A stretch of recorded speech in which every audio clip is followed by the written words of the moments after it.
I see that you're wearing a keffiyeh today, and Or Keffiyeh. Yeah. yeah, as top, which actually we got you when you were in Thailand, which was interesting. Yep. That was so sick. Yeah, I was very impressed that that worked. We really put our that I don't think we could do that in today's trade climate, you know. We had to jump through some extra hoops. Yeah. Yeah. So I wanted to ask, what inspired you to start wearing it?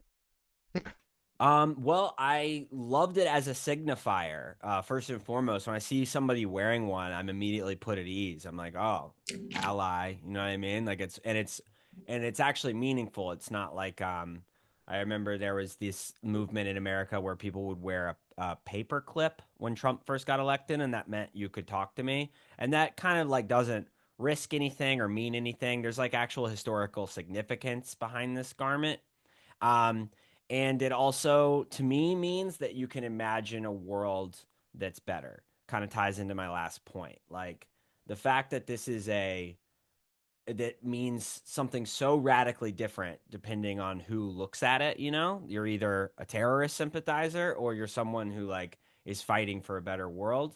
Um, so yeah, I think it's a line drawn in the sand to be like, this is my, but I mean, I'm not brave enough to wear this to my day job, for instance. You know what I mean? Like that would start the process of them finding a reason to let me go. You know what I mean? Like I'll wear this like on stage. I'll wear this.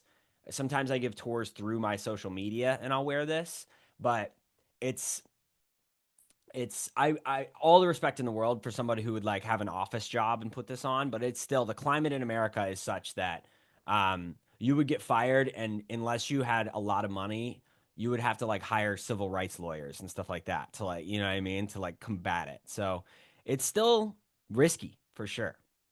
So always at a protest wearing this. I'll do it like if I'm meeting friends in a park. I particularly like wearing it in areas of the country that are not New York City because you're almost protected by the fact that there's so many witnesses around you here in New York. Well, that woman the other day wasn't. I don't know if you saw that, what happened in Brooklyn, but she got beaten up.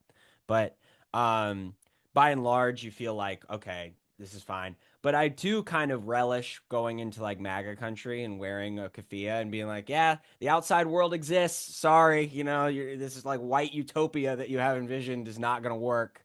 Uh, so you can also do it as a means of kind of like shocking people into like acknowledgement that there's something going on out there that they don't want to confront, you know, which I think is valuable. Where can people find you, like on social media and just your work in general?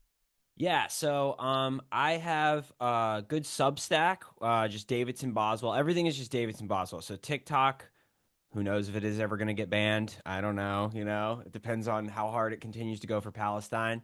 And then Instagram. And I'm trying to get on this blue sky, but no one's there yet. It doesn't seem like.